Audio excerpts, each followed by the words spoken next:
que además ya les voy a presentar a los participantes del panel. Creo que muy al lugar este espacio de este panel que vamos a estar revisando los retos en la desacumulación. Digamos, creo que además Peter nos acaba de dejar precisamente un cierre enfocado en esos retos de la desacumulación junto con otra cantidad de retos que tenemos en la estructuración de estos sistemas pensionales. Agradecerle por supuesto a Sofondos por la invitación, la oportunidad de estar moderando este panel, que ya les voy a contar quién nos va a estar acompañando, un panel de lujo para abordar estos elementos precisamente. Primero, nos va a estar acompañando Zachary Rayfield, él es el Head of Goals-Based Investment Research en Vanguard, quien va a estar mostrándonos un poco, o nos va a hacer dar algo de envidia, nos va a estar mostrando cómo ocurren estas dinámicas y estos retos y estas conversaciones en los mercados más desarrollados. Va a ponernos un poco el dedo en la llaga de hacia dónde es que le estamos apuntando y darnos algo de envidia de ese contexto. Liliana Walteros, asesora de la Unidad de Regulación Financiera, con quien he tenido el gusto de poder trabajar y conocedora como pocos de los detalles y el intríngulis de las discusiones pensionales ya durante muchísimos años. Entonces nos va a dar ese input desde el regulador, con ese rol tan relevante y a la vez tan retador que tiene uno al estar sentado en la Unidad de Regulación Financiera. Carlos Noriega, él es experto a amplia trayectoria en el contexto mexicano, conocedor también muy de los detalles de estas discusiones en el contexto mexicano, que como se lo imaginarán comparte muchos retos con nosotros de este tipo de discusiones que venimos dando, y asimismo los ha protagonizado Carlos en México. Un honor poder contar con él también y sus experiencias que nos pueda compartir en este panel. Y por último, cierra Luis Felipe Jiménez, socio fundador de la firma, y pues obviamente experto también en temas pensionales, con quien he podido compartir también muchas de estas batallas de temas pensionales durante los últimos años. Entonces, como les estaba diciendo, creo que no hay duda de este panel de lujo que tenemos para poder abordar algo que no es menor, y es precisamente esto, los retos que tenemos en la desacumulación. Creo que es evidente, estamos cumpliendo 30 años de nuestro esquema del régimen de ahorro individual con solidaridad. Algo, y afortunadamente en este panel ya tenemos algo de contexto que nos ha venido diciendo los diferentes participantes. El doctor Largacha nos contaba un poco por qué a veces caemos en comparaciones injustas del tema de por qué tenemos menos pensionados en el régimen de ahorro individual. Yo creo que es evidente que son jóvenes los que se han venido vinculando, pero también es muy evidente que en las próximas décadas vamos a estarnos enfrentando precisamente ahora sí, con una masividad mucho más importante a esta etapa de desacumulación de los diferentes afiliados al régimen de ahorro individual con solidaridad. Venimos de 30 años construyendo este régimen, no es un ser que sea estático, ha venido teniendo una dinámica, y creo que inclusive Mónica lo resaltaba, de todo el dinamismo regulatorio que hemos venido imprimiéndole a los diferentes frentes relevantes en nuestro sistema de ahorro pensional, pero también, así como hay que ser conscientes de lo que hemos alcanzado, hay que ser mucho más conscientes de los retos que tenemos, y creo que este tema de desacumulación es donde más retos tenemos, entre otras porque se nos está acabando el tiempo, donde se nos van a venir todos estos momentos donde las personas que están afiliadas van a estar haciendo uso precisamente de esa etapa de desacumulación. Vamos a estar teniendo entonces la participación de los diferentes participantes. El panel va a ser en español, con Zachary vamos a estar interactuando en inglés. Creo que tienen ustedes los dispositivos para poder escuchar a Zachary sin ningún problema. Entonces, empiezo por Zachary precisamente. So, Zachary, as I was saying in the introduction, you're going to tell us a little bit about the experience that you have been managing these decumulation portfolios on a development market. So what can you tell us about this context, and any highlights that you want to give to the audience about this particular context? Absolutely.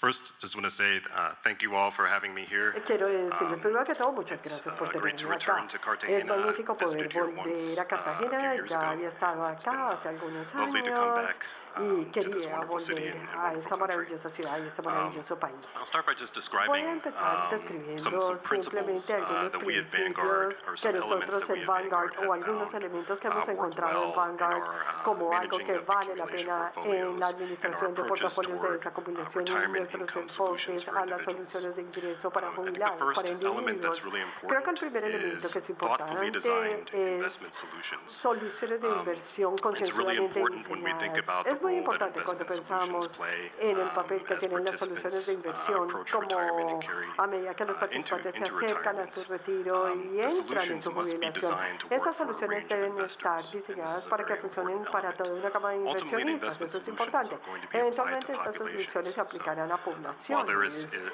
obviously tremendous value in being able to Obviamente hay tailor mucho investment valor solutions to en individuals poder and amarrar knowing las soluciones de characteristics of inversión a individuals, individuos y conocer these las solutions do características have to de work los for individuos, a wide range pero of investors. estas So the soluciones tienen que approach funcionar bien para una amplia gama de by which inversionistas. one does Entonces el that enfoque is por el very cual uno important. puede hacer esto es muy And at Vanguard, importante. my team En in Vanguard, particular mi is doing a equipo lot of research on está how haciendo to mucha best investigación approach acerca this de problem from a cuál puede ser el population mejor perspective enfoque and de este design problema investment desde la solutions perspectiva that de la are going to población y cater to the diseñar population soluciones que atraigan a la and meet the población needs of y the puedan most cubrir las vulnerable individuals. necesidades de los más There vulnerables. is also, as I mentioned, there También, is como les also mencionaba antes, room for hay personalization espacio when para appropriate. personalización We've cuando seen sea at Vanguard that there's a apropiado. lot of En potential Vanguard value se in ve que hay mucho valor personalization potencial en la and utilizing personalización, information that utilizando we know about the participants información to que better tengamos provide de for los their outcomes. And participantes this can be para especially poder important proveer mejores as they resultados. approach and move Y esto into será muy retirement. importante a medida que se Purely on acercan a the la side of edad de investment retiro. strategy, Y en one el lado thing de that la we've looked estrategia at de at Vanguard inversión, una cosa que is miramos en the amount Vanguard of es equity la that cantidad participants de carry capital o as they move patrimonio into que tienen retirement. los participantes So, a medida que se acercan our a su default target date solution jubilación. in the U.S. Esta, en la slopes down solución to a con level of fecha 30% objetivo equity se acelera a un at its lowest 30% point de in patrimonio retirement. en su punto más But we have a bajo en el retirement income retiro. solution that Tenemos una allows solución participants de to ingreso de adjust retiro this que permite a based los on some personal participantes ajustar information esto that we con know base en about them, alguna información things like personal their que tenemos ability de to ellos, por ejemplo, potentially su capacidad para tolerate more potencialmente risk. tolerar más riesgo, People may be y more puede que concerned la about gente longevity esté más risk. So for preocupada these por el riesgo individuals, longevidad. Entonces estas different equity personas landing o points los diferentes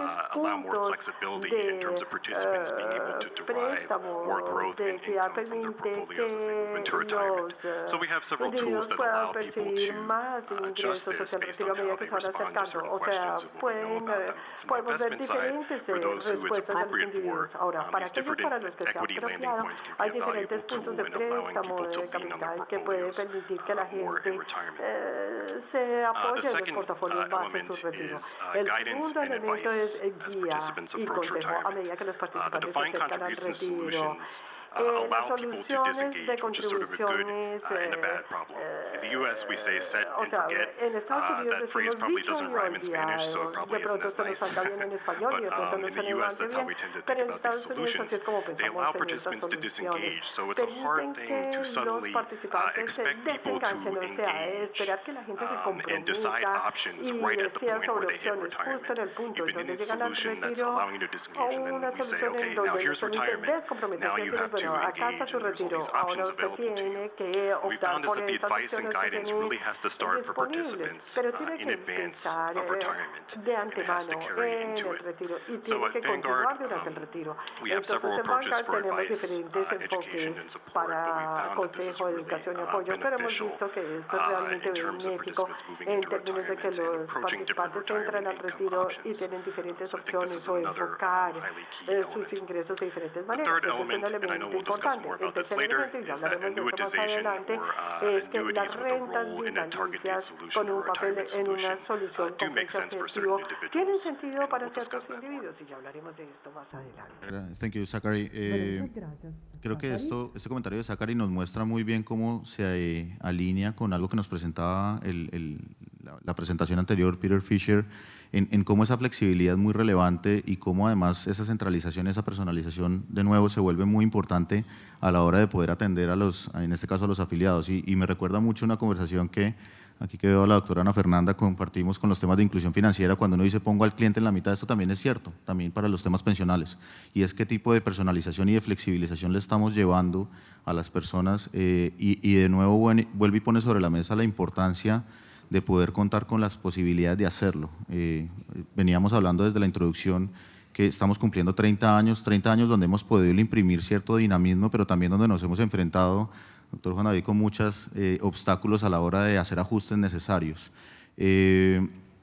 Yendo a eso, paso a Carlos Noriega. Carlos, como lo decía, pues conoce, y no solamente conoce, sino que fue partícipe y protagonista de muchos de los cambios que ha tenido el contexto mexicano en la discusión pensional. Precisamente eso es lo que quiero que abordemos, Carlos, que nos cuentes un poco cuál ha sido ese manejo y ese dinamismo que ha venido presentando la estructura del régimen de pensiones en México durante los últimos años, donde vuelvo y repito, no solamente ha sido actor, sino protagonista también de ese frente. Primero que nada, muchísimas gracias a Sofondos por esta invitación. Realmente es un privilegio poder estar aquí y participar en este panel.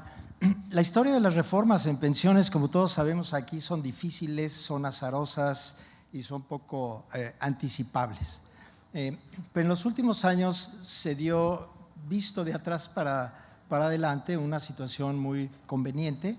En el año 2019 se hace una reforma a nivel de la Constitución para introducir la pensión universal. Es decir, cualquier persona a partir de los 65 años tiene derecho, y eso es la Constitución establece, el derecho a una pensión. Desde luego que esto es un tema muy atractivo para toda la población, porque no hay discriminación por sexo, por haber trabajado o no trabajado en el sector público, privado o independiente, o si tiene o no una pensión, de manera que esto abrió un espacio muy importante para una siguiente reforma. La siguiente reforma tuvo también un ámbito legal y uno regulatorio. En el ámbito legal, quizás lo más notable es que se logró aumentar la aportación al fondo de pensiones de 6,5% que había antes hasta 15%, o sea, más del doble. Se hará de una manera gradual. En 10 años, en el 2030, tendremos ya una aportación del 15%, que además, sumada a la pensión universal, nos deberá dar en promedio una tasa de reemplazo cercana al 70%.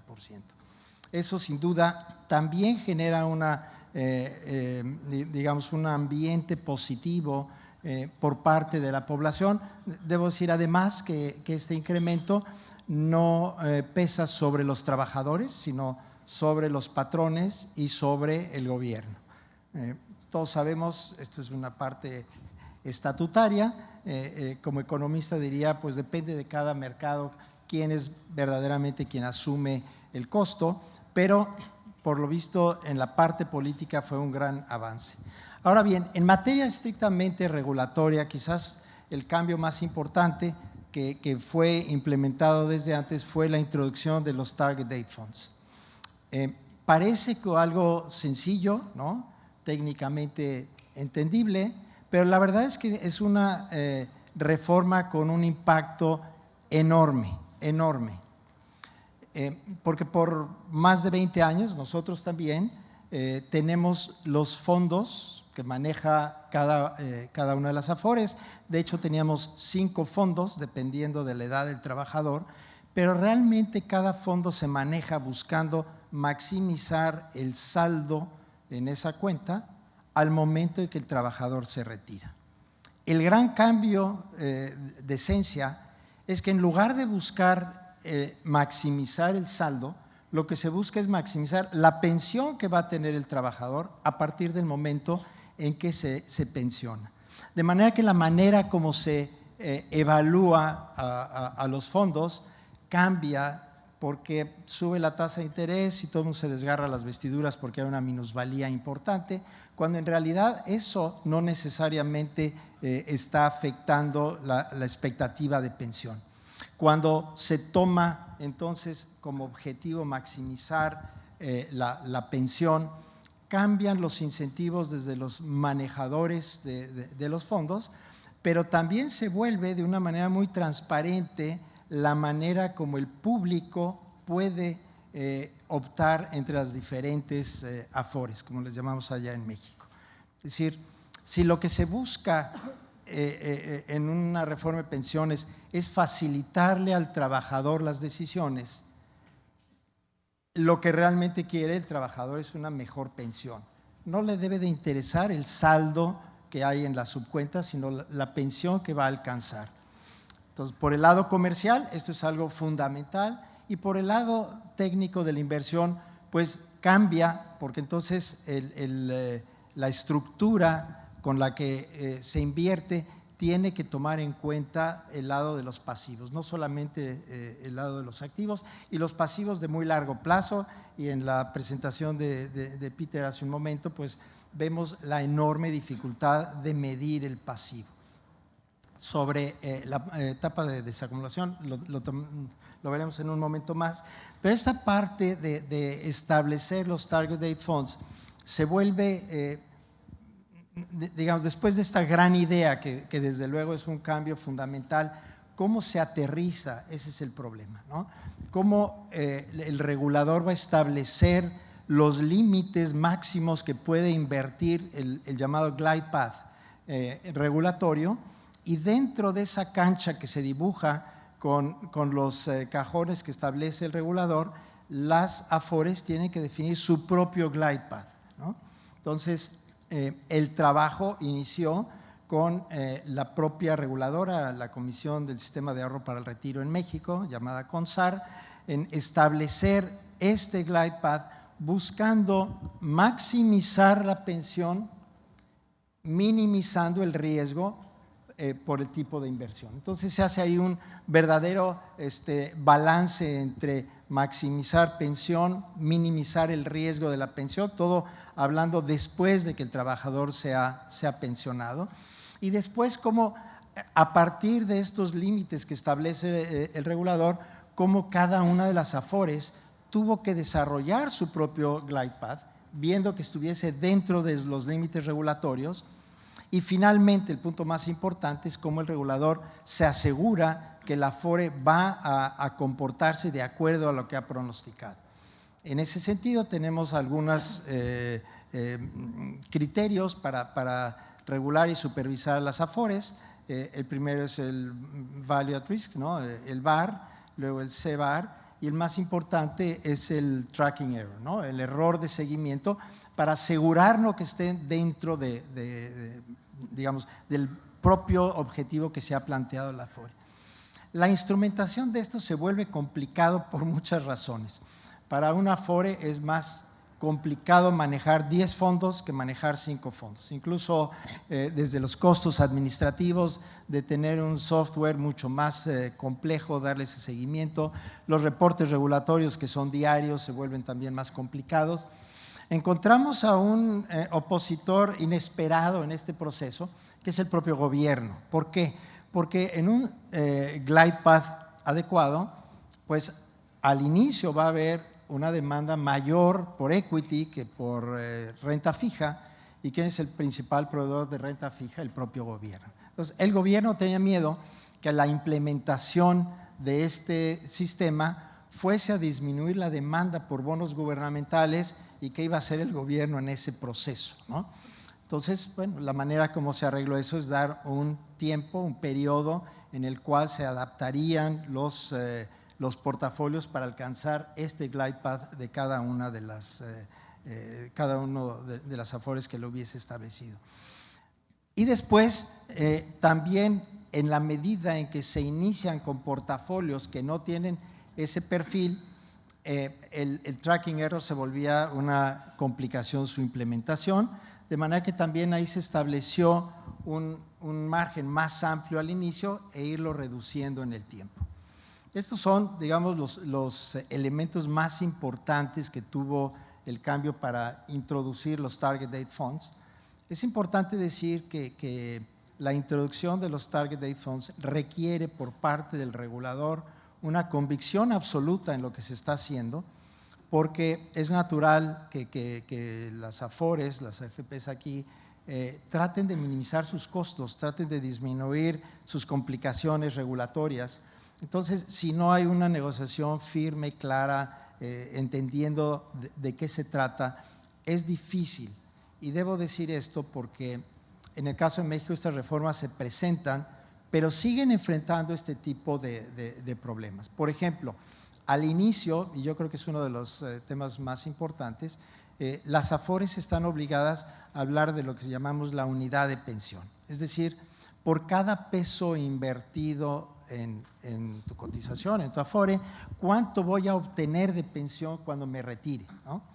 Y esta complicación y esta dificultad, y sobre todo el modelo de comercialización de las AFORES, fue tan difícil que está temporalmente suspendida esta publicación y estamos regresando a publicar únicamente el rendimiento de corto plazo y el saldo que tiene el Afore y no el potencial de pensión que va a tener el trabajador.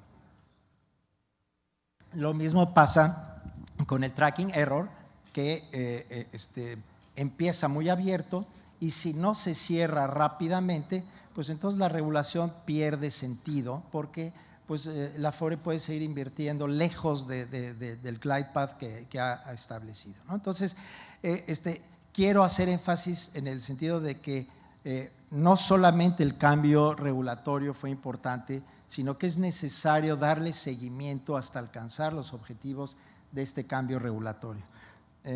Creo que eso es, digamos, realmente lo más importante.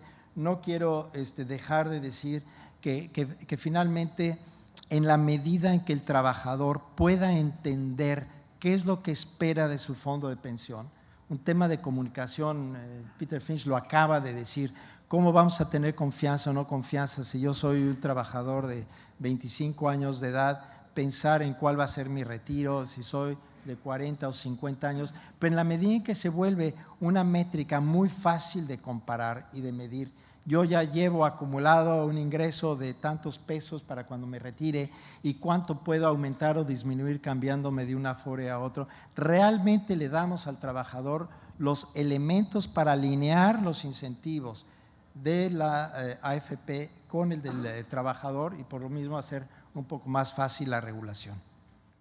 Totalmente de acuerdo, Carlos, y yo creo que además recoge o más bien evidencia lo que hemos venido escuchando tanto esta mañana por el doctor Largacha con los temas de la importancia de esa construcción del ahorro y un tema sostenible, lo que Zachary resaltaba como un thoughtfully design, que en efecto estuviéramos alineando los incentivos adecuados, que estuvieran las opciones de decisión donde fueran relevantes y las, llamémosle imposiciones, no en el sentido negativo, sino las decisiones tomadas por el gobierno donde también se hace relevante, partiendo o más bien arrancando desde un partidor donde sabemos muy bien la intencionalidad de lo que estamos buscando. Y creo que eso es relevante, digamos, no perder de vista esa intencionalidad, y creo que lo decías, arranca en una carrera de largo aliento con un diseño de lo que estamos buscando, que no se acaba con una ley, sino que al contrario tiene que seguir con un esfuerzo consistente y manteniendo esa línea. Yo creo que muy relevante, además nos reiteran los dos mensajes la importancia de esa flexibilidad y de poder ir ajustando en donde se vea necesario realizar los ajustes correspondientes, lo cual nos lleva ahora a aterrizarlo al contexto colombiano, al contexto nuestro. Luis Felipe, yo creo que, pues, digamos, hemos visto dos experiencias, obviamente en contextos, uno más diferente que otro más parecido, más similar al nuestro, en donde ya dieron un salto en un frente, digamos, que hemos analizado, digamos, tuvimos la oportunidad de verlo en nuestras vidas inmediatamente pasadas, pero pues nada, quiero ver sus impresiones en ese frente, digamos, sus reacciones frente a lo que nos están contando ellos, cómo estamos frente a esos temas, y algo que no me quiero quedar en el tintero y es su impresión de la priorización de lo que falta hacer. Digamos que eso es muy relevante, falta hacer, es una tarea que nunca acaba, siempre hay muchos elementos por mejorar, pero asimismo es muy relevante saberlos priorizar, y quiero sus impresiones en ese frente. Gracias, Felipe. Pues muchas gracias a todos y sobre todo a Sofondos por la invitación. Yo sé que esto es un poquito de mal gusto en los paneles, pero les voy a presentar 3 diapositivas rápidas para contar esto, y es porque un poco el cambio que ha habido en términos de administración de portafolios en pensiones es poder dejar de hablar de plata o de dinero y comenzar a hablar de cuántos activos puedo comprar con eso, ¿cierto? Que es exactamente lo que acaba de presentar Carlos, y es cuál es la unidad de pensión. Y esto parece poco relevante, pero es extremadamente relevante. Mejor dicho, al final uno piensa, si tengo más plata, compro más activos, pero no necesariamente. Entonces, les voy a mostrar dos gráficos acá para contextualizar el tema, y uno es este es un fondo de inversión colectiva en Colombia, a la vista, que cuando uno lo mira así en un periodo de 5 años, parece una inversión bastante interesante, poco riesgo, ¿cierto? Muy buena rentabilidad en el último periodo, pero si yo uso este fondo para meter, por ejemplo, los ahorros de la universidad, tengo los 10 semestres de los ahorros de la universidad y uso este fondo para invertirlos, al final lo que voy a tener es una perspectiva totalmente distinta. La línea roja es lo que me faltaría o lo que tengo de más para pagar el semestre de la universidad. Si ustedes ven los primeros 3 años, no tengo problema, sigo pagando el semestre de la universidad, al 4.º año me toca retirarme de la universidad, ¿cierto? Y esto genera riesgo, es decir, esto lo único que quiere decir es compré el fondo que no era, tenía una inversión que si la miro en plata no tenía riesgo, tenía buena rentabilidad, cuando la miro con base en el objetivo de inversión es totalmente distinto, es una perspectiva totalmente distinta. Y esto lo puedo hacer con cualquier activo, es decir, esto es lo mismo, pero comparado con el precio de apartamentos nuevos y con el precio de automóviles y motos en Colombia. Entonces lo mismo, si yo tenía la plata e iba a invertir en un carro, la meto en este fondo de inversión colectiva, al año me toca ya no comprarlo con rines de lujo, a los 2 años me toca bajarme los asientos de cuero, al tercer año me toca cambiarme ya de gama de carro y al 5.º año probablemente ya ni siquiera voy a comprar carro. Esto no implica que el FIC esté mal diseñado, eso implica que estoy invirtiendo mis ahorros en un FIC que no está diseñado para lo que yo estaba invirtiendo. En el caso de la universidad, probablemente debería invertir en un fondo de inversión colectiva a 5 años o a más largo plazo, digamos, expuesto a inflación. En el caso de los automóviles, probablemente debería invertir en un FIC más expuesto a dólar que a otra cosa, pero esto es como para mostrarles un poco por qué es la diferencia de hablar en unidades de lo que voy a comprar y no en plata. Ahora, ¿qué pasa en pensiones? Esto es una gráfica que es bien interesante y muestra cuánto sería la mesada que recibe una persona que tiene $100.000, es un hombre que tiene $100.000, 60 años, se acerca a una aseguradora en Estados Unidos y pregunta cuánto me van a dar de mesada. Si ustedes ven, esa persona en 2009 hubiera recibido casi $1.000, un año después la misma persona con las mismas características, con los mismos $100.000, habría obtenido $700. Entonces, ¿esto qué implica? Si uno lo está viendo en términos de plata, habríamos dicho aquí no hubo ningún riesgo, ninguna desvalorización de portafolio. Cuando lo vemos en términos de riesgo, esta persona está en un panorama totalmente distinto, es decir, está ganando 30% menos de lo que debería ganar. Entonces, esto toca reconocerlo en la administración de portafolios. ¿Cómo se calcula? Es decir, esto al final es lo que yo llamaría el precio de la pensión, ¿cierto? Y es con la misma plata, ¿qué mesada me dan? O para obtener la misma mesada, ¿cuánta plata necesito? ¿Por qué se puede encarecer una pensión? Sencillamente la pensión, lo que ocurre es, la aseguradora coge esa plata, la mete en bonos que repliquen los flujos de mesadas, ¿cierto? Y si los bonos se vuelven más caros, pues la pensión vale más, necesito más plata para replicar esos flujos. Si los bonos valen menos, necesito menos plata.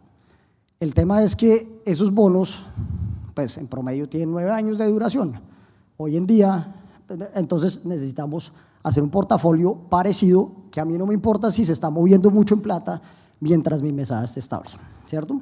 ¿Qué tenemos en Colombia? Tenemos un portafolio que diseñamos, que yo estuve dentro dentro del diseño de ese portafolio, creo que muchos de aquí estuvimos, pero tenemos un portafolio que creemos conservador, porque al final no se mueve en pesos, pero no necesariamente no se mueve en términos de rentas vitalicias, ¿cierto? Es decir, las mesadas se están moviendo.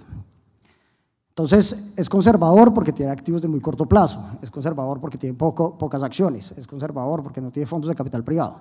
Pero al final es un fondo que, tiene una duración de 3 años y sale a comprar un producto, que es la renta vitalicia, que tiene una duración de 12, 13 años. Entonces, al final, eso es lo mismo que comprar pesos y dólares. Son 2 activos totalmente distintos, son 2 bonos, pero son 2 activos totalmente distintos. Se mueven distinto, entonces estamos generando riesgo. Entonces, ese es el primer tema, y creo que es un tema que tenemos que revisar.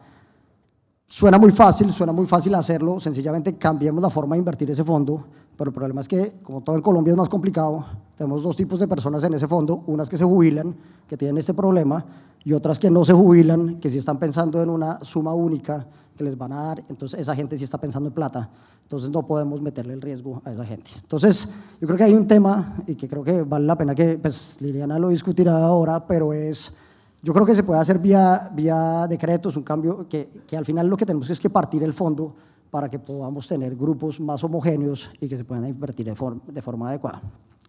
Y el otro problema que tenemos en Colombia en este tema es, tenemos un fondo de retiro programado en donde hay personas de 40 años, pero también hay de 85. Entonces, hay personas de 40 años que están esperando vivir 60 años más y hay personas de 85 que están pensando vivir 3 años más. ¿Qué implica eso? Eso implica que si los tengo todos en el mismo fondo, me toca tener una duración promedio. Entonces, al final tengo una duración de 10 años, ¿cierto? Entonces, a los de 40 años les estoy invirtiendo con muy poco riesgo, estoy perdiendo oportunidades de inversión. A los de 85 les estoy invirtiendo con mucho riesgo y probablemente les esté generando un riesgo que no debería tener. Entonces, nuevamente tenemos un fondo con unas poblaciones totalmente disímiles, muy difícil definir los objetivos de inversión y ese es otro fondo el que deberíamos comenzar a repensar. Eso funciona muy bien en una aseguradora porque todo es una mutualidad, es decir, la plata al final la aseguradora reparte entre todos. Cuando uno está hablando de cuentas de individuales, es muy difícil de manejar e implica que hay unos riesgos que realmente pues, son muy difíciles de manejar. Nuevamente, pues creo que eso es un cambio regulatorio que podemos hacer muy fácilmente, pero es un poquito la perspectiva colombiana. Gracias, Luis Felipe. Yo creo que 0 iban 3, donde se resalta la importancia de la flexibilidad, y voy a resaltar una palabra, es personalización, y yo creo que esta personalización además no es un 0-1, ¿no? O sea, hay que saber muy bien calibrar ese gradiente de hasta cuánto personalizar que sea manejable, pero que logre precisamente ese objetivo de atacar lo que estamos persiguiendo como objetivos de inversión, y creo que ese feeling es muy importante, pero deja en todo caso servido sobre la mesa la importancia de poder tener y atender de manera adecuada mediante esa personalización hasta cierto punto de los diferentes incentivos y objetivos que están persiguiendo cada uno de los afiliados. Yo creo que, Liliana, te dejaron ahí servidas un par de elementos, no solamente además los que mencionaba Luis Felipe, sino también teniendo en cuenta la experiencia de lo que resaltaba Zachary y lo que nos contaba Carlos de la experiencia mexicana. Digamos, lo digo de primera mano, esto es una discusión que no lleva poco, digamos, llevamos muchos años discutiendo qué podemos hacer, qué no podemos hacer, obviamente enfrentándonos a este tipo de obstáculos de fricciones, o llamémoslo así, restricciones legales, pero cierta creatividad también puede haber lugar a ello para poder hacer un desarrollo normativo que nos pueda acercar un poco en ese objetivo de personalización que estamos mencionando y que, vuelvo y repito, 0 iban 3 que mencionan el tema. Entonces, te cedo un poco el micrófono, Liliana, para que nos cuentes cómo lo han evidenciado desde la unidad de regulación, qué tipo de elementos han identificado preliminarmente que se puedan abordar vía reglamentación y cuáles definitivamente necesitamos abordarlos en una discusión de ley. Gracias, Felipe. Buenas tardes a todos y muchísimas gracias por esta convocatoria al equipo de Asofondos. Para nosotros es de gran relevancia participar en estos espacios y pues para atender como este cuestionamiento que nos acaban de traer este panel, es importante saber o anclar un poco las expectativas de qué hace el regulador, qué hace la unidad de regulación financiera. Pues nosotros estamos estamos subordinados a la ley, digamos, tenemos un marco normativo que algunas restricciones desde ese marco no nos permite realizar algunas modificaciones que resulten pertinentes y por eso a veces las reformas se hacen necesarias que sean estructurales. Ahora bien, como todos sabemos, nosotros o el sistema colombiano cuenta con 3 portafolios en el periodo de acumulación, que es cuando existe pues actividad laboral, y en el periodo de esa acumulación lo que dice la ley es que hay un fondo de retiro programado. En este fondo de retiro programado, el gobierno nacional ya hizo una reglamentación en la cual se contó con las condiciones, con los límites y los periodos como de cálculo de la rentabilidad mínima. En este momento, así como lo señalábamos esta mañana, el gobierno se encuentra repensando este modelo de retiro programado para modernizar la posibilidad de otros esquemas dentro de la facultad obviamente regulatoria que cuenta el gobierno nacional. Es importante señalar que pues estamos en curso con una reforma pensional que si bien ata un poco y lo que nosotros vemos es que la posibilidad o la facultad que está trayendo para el gobierno nacional corresponde a que no existan solo 4 fondos como hoy lo tenemos. Entonces viabiliza un poco más el hecho de que podamos, como le decía el panelista, que podamos diversificar y personalizar un poco más estos portafolios, o como lo tiene México, que es un poco de abrir un poco más los portafolios para que no haya unas restricciones de tipos de fondos. Esto de la mano con que nosotros consideramos que la facultad que tenemos desde el punto de vista regulatorio y la necesidad que puede existir en el tiempo por la modernización que resulte necesaria del sistema. Con todo eso lo que queremos decir es que la unidad de regulación financiera se encuentra pues repensando un poco lo que ya habíamos expedido, que es el decreto 059 que está contenido en la regulación de los fondos, con miras a buscar alternativas e innovaciones que busquen optimizar los recursos en esta etapa de desacumulación de los afiliados al régimen de ahorro individual. Muchas gracias, Lili. Creo que importante que hay esa hoja de ruta que se está planteando para poderlo abordar. Yo creo que además relevante y volviendo un poco al foco o al objetivo principal que resaltábamos del panel, que son los retos en la desacumulación, creo que lo mencionaron varios de ustedes y Luis Felipe en particular dejó ahí rebotando una pelota hablando de las rentas vitalicias. Digamos, los temas que tenemos en rentas vitalicias, quiero que pasemos por un momento a enfocarnos en estas discusiones de las rentas vitalicias, donde desde la concepción misma del sistema entendíamos que en esta etapa de desacumulación deberían jugar unos actores muy importantes como lo son las aseguradoras, ¿no? Es muy relevante poder entender también que no solamente un juego en donde estamos participando los fondos, las administradoras de los fondos de pensiones, sino en conjunto y desde el diseño mismo con las entidades aseguradoras para que logren superar esos obstáculos que hoy en día están haciendo que no podamos emitir rentas vitalicias y que se estén dando esa oferta, o más bien que estén generando esa falta de oferta evidente en nuestro mercado. Ahora voy a abordarlo en el mismo orden, ahora vamos a aterrizarlo un poco al contexto colombiano. Voy a pasar con Zachary. Sorry, I was talking about our trouble. Yo estaba hablando sobre los problemas que tenemos ahora con las rentas vitalicias. Yo quiero que usted nos comparta un contexto sobre qué está ocurriendo en los mercados en vías de desarrollo, con qué está usted lidiando con las rentas vitalicias en los mercados en que trabaja. Particularly in the U.S., but also in Australia as well. There are some challenges with the adoption of annuities, I think. Hay algunos desafíos, las rentas vitalicias, es como una mala palabra para mucha gente, y yo creo que esto proviene de la percepción de que las rentas vitalicias son productos difíciles de entender para mucha gente. Es un elemento de seguro que está siendo combinado con un elemento de inversión, y los proveedores de inversión se sienten un poco incómodos poniendo los productos de seguros en idiomas de inversión o en términos de inversión, pero hay muchos desafíos relacionados con la adopción de las rentas vitalicias. La oferta no es un problema, por lo menos en los Estados Unidos no es un problema como lo podría ser aquí en Colombia, pero el problema está más en el lado de la demanda, los desafíos relacionados con la adopción. Yo pienso o digo que mi equipo ha hecho una investigación reciente sobre la función de las rentas vitalicias incorporados en estos fondos, pero la incorporación de las rentas vitalicias en este tipo de solución puede tener mucho valor para algunos participantes, especialmente participantes que están preocupados por el riesgo de longevidad, tienen menos tolerancia al riesgo y se podrían beneficiar de la incorporación de las rentas vitalicias en estas soluciones híbridas. La idea detrás de estas soluciones híbridas, hay una parte del activo en la estrategia objetivo que es asignada a una estrategia a medida que el participante se acerca a la jubilación.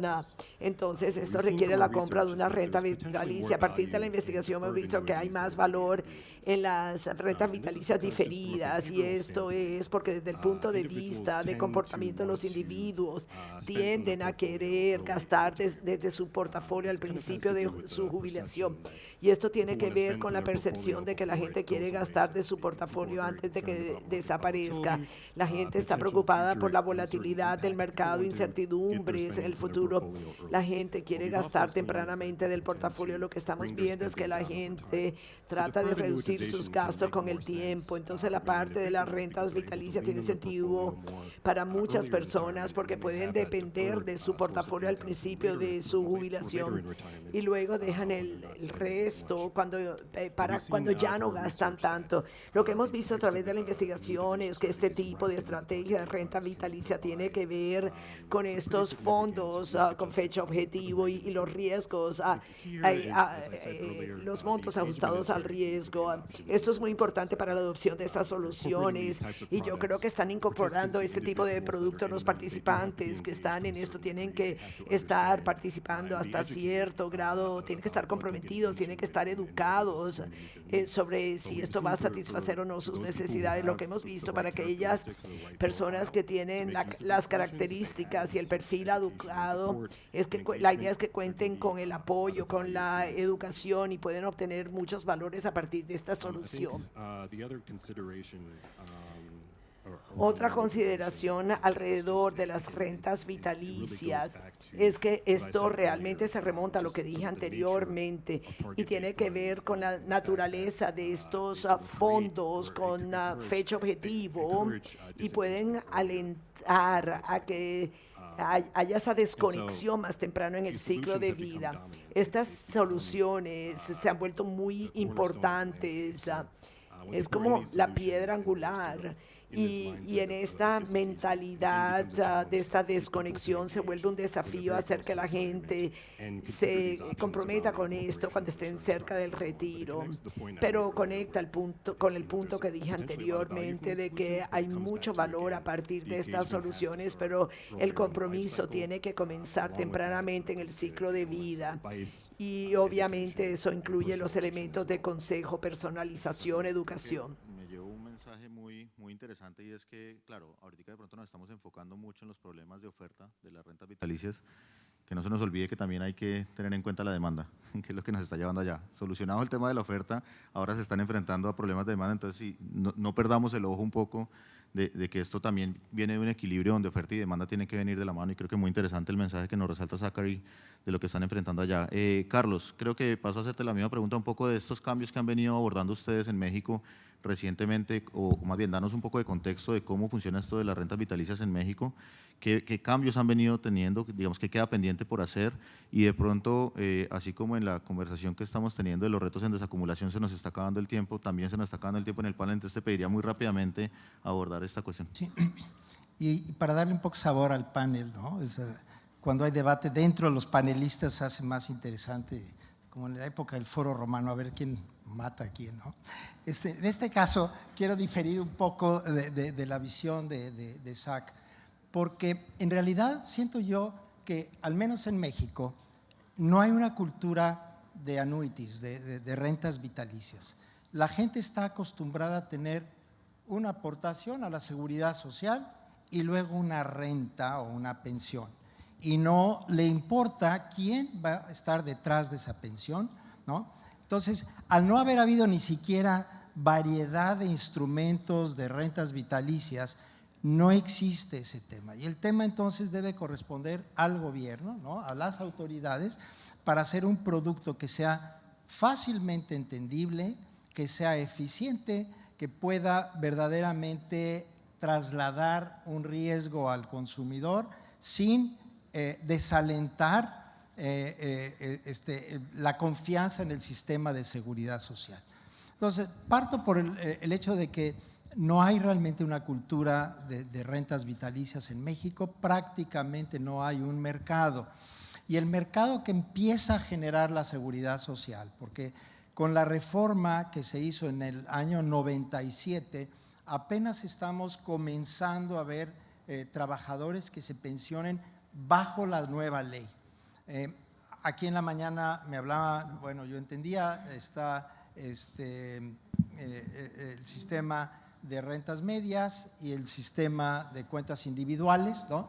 Allá en México la reforma se hizo de otra manera, sino que a todos los trabajadores que habían cotizado antes de la reforma en 97 tienen al final de su vida la posibilidad de pensionarse por la ley antigua, los beneficios de la ley vieja o de la ley nueva. Y en ese sentido, el tema es que apenas comienzan a aparecer los trabajadores que se pueden pensionar únicamente conforme a la nueva ley, ¿no? Entonces, el mercado en primer lugar es muy, muy pequeño, ¿no? Al año se están pensionando por rentas vitalicias o con derecho a una renta vitalicia alrededor de 5,000, ¿no? Solo para poner en perspectiva, hay 97 millones de cuentas registradas en el sistema de ahorro para el retiro y solamente estamos teniendo ahorita alrededor de 5,000, ¿no? Hay cerca de 20,000, entre 20 y 25,000 rentas vitalicias que se están ofreciendo, pero el 80% de esas provienen por invalidez o muerte prematura, ¿no? Y entonces tienen derecho a una pensión. Pero realmente pensionarse con una renta vitalicia, el número es muy, muy pequeño, son alrededor de 500 millones de dólares lo que está entrando en forma de pólizas, ¿no? Entonces, lo que sí esperamos que en 5 años esto va a crecer exponencialmente y es donde tenemos que estar preparados para tener ese mercado. ¿Por qué no lo estamos ahorita? Y eso es un tema fundamental de planeación y es probablemente la última campanada para prepararlo. Tenemos muchos temas regulatorios, ¿no? Las compañías de seguros que pueden ofrecer rentas vitalicias, primero tienen que ser de un solo ramo, no pueden ofrecer seguro de vida, tiene que ser únicamente rentas vitalicias y únicamente para los trabajadores que salgan de la seguridad social. Entonces no pueden competir en el mercado abierto, el mercado es sumamente restringido. Y luego por el lado del Instituto de Seguridad Social, aún a quienes les da una pensión por invalidez, los vuelve a revisar 5 años después, aunque les haya otorgado la pensión por invalidez permanente, ¿no? Para ver si era realmente permanente o no. Por lo mismo hay 5 años de incertidumbre de si el trabajador se va a quedar o no con una renta vitalicia. Esto ha llevado a que al inicio había 14 empresas que ofrecían la renta vitalicia, ahorita hay prácticamente solo 3, una lleva casi la mitad del mercado y 2 que llevan una cuarta parte del mercado. Entonces tenemos un mercado casi oligopólico, con un regulador de seguros tan conservador que y su régimen de inversión es prácticamente deuda indizada. Y esto termina favoreciendo pues esencialmente al gobierno. ¿Quién en México puede emitir deuda indizada a 30 años? Pues prácticamente solo el gobierno, algunos bancos de desarrollo, sobre todo los que invierten o que prestan para la infraestructura, ¿no? Proyectos de larga duración, y muy pocas de las grandes empresas. La Telefónica es una de las pocas que emite deuda indizada. Por lo mismo, tenemos un tema de oferta y de demanda. Hay pocas, digamos, pensiones que se estén otorgando y hay pocas formas de invertir porque en este momento es prácticamente todo en deuda indizada. Entonces, esto nos reduce enormemente el mercado y es el momento de hacer el cambio. Sabemos que los Target Date Funds también deberán ser eventualmente una forma de invertir para las rentas vitalicias, ¿no?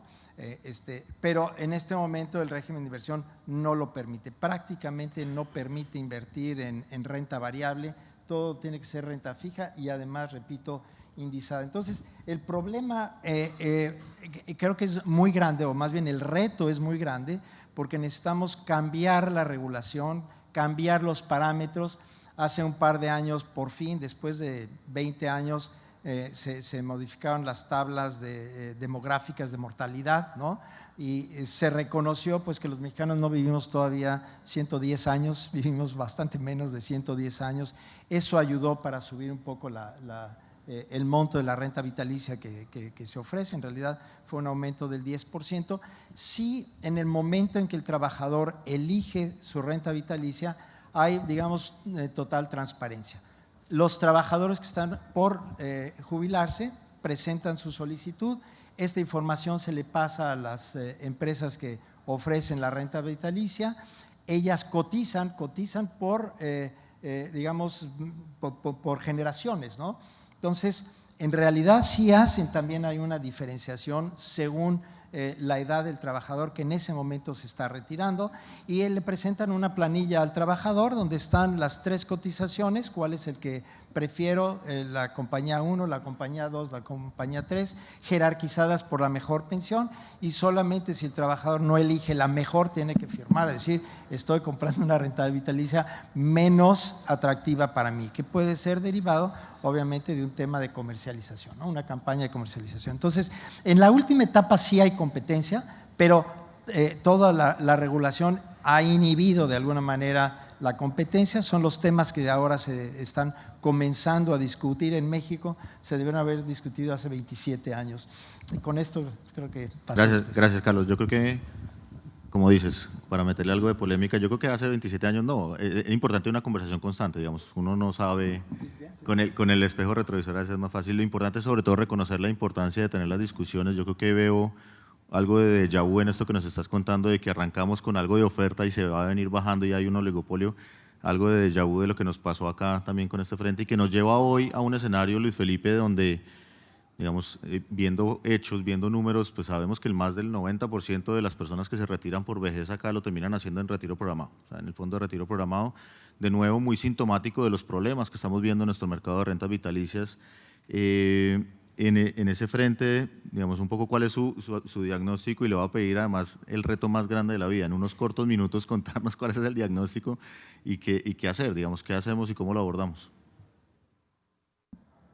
Aló. En este no tengo diapositivas, entonces más corto. No, mejor dicho, yo creo que aquí vivimos un poco lo que está contando Carlos, y es cada vez tenemos menos oferta de rentas vitalicias. Se ha habido a muchos factores. Yo creo que no es un tema solo de Colombia, es un tema de la región y de muchos países, que hay muchos problemas en los mercados de desacumulación, pero al final estamos desacumulando en un producto que es mucho más costoso que una renta vitalicia. Y para los que no están en este mercado, retiro programado es una cuenta de ahorro individual, entonces no hay mutualidad. ¿Qué quiere decir que no haya mutualidad? Es que cuando hay mutualidad, yo puedo decir cuál es el promedio de lo que va a vivir toda mi población, 85 años, entonces el que se muera a los 84 financia el que se muera a los 86, ¿cierto? Y así sucesivamente.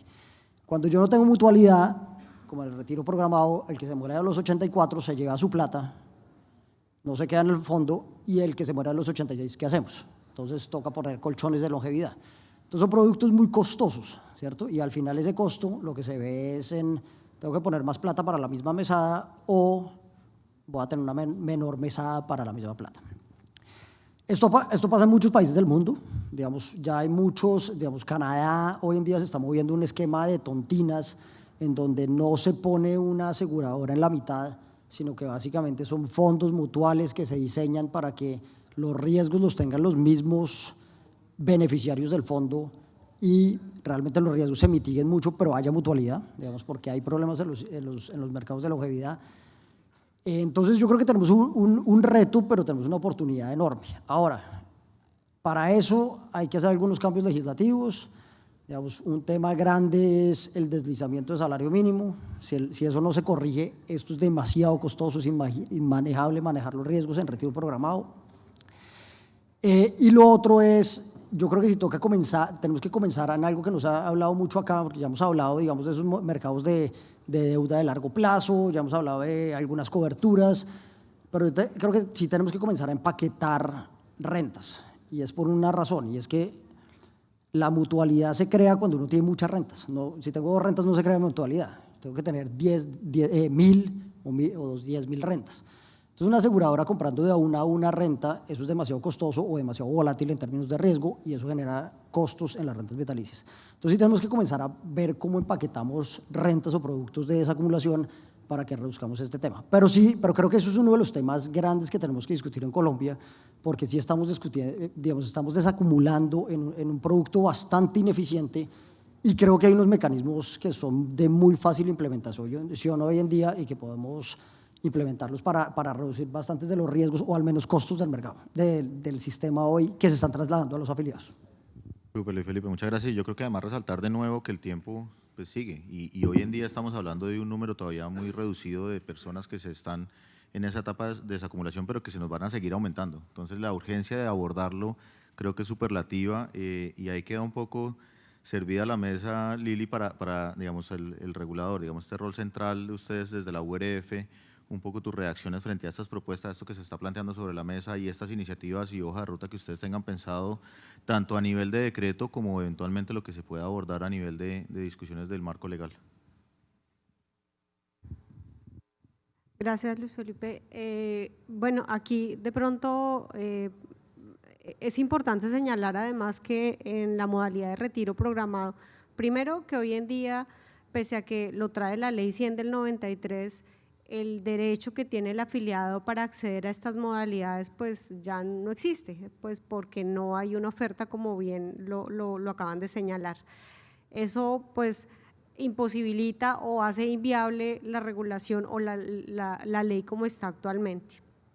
Adicionalmente, el retiro programado o las problemáticas que enfrentan las AFPs es que pues además que el retiro programado se creó en el 93, que era un producto nuevo, salió después una modificación a la Constitución que impedía pues, que no se disminuyera la mesada de esta modalidad de pensión, lo que ponía en apuros a las AFPs y debiendo entonces ir tras de una renta vitalicia para protección del afiliado, este mercado tampoco, digamos, es existente en el país.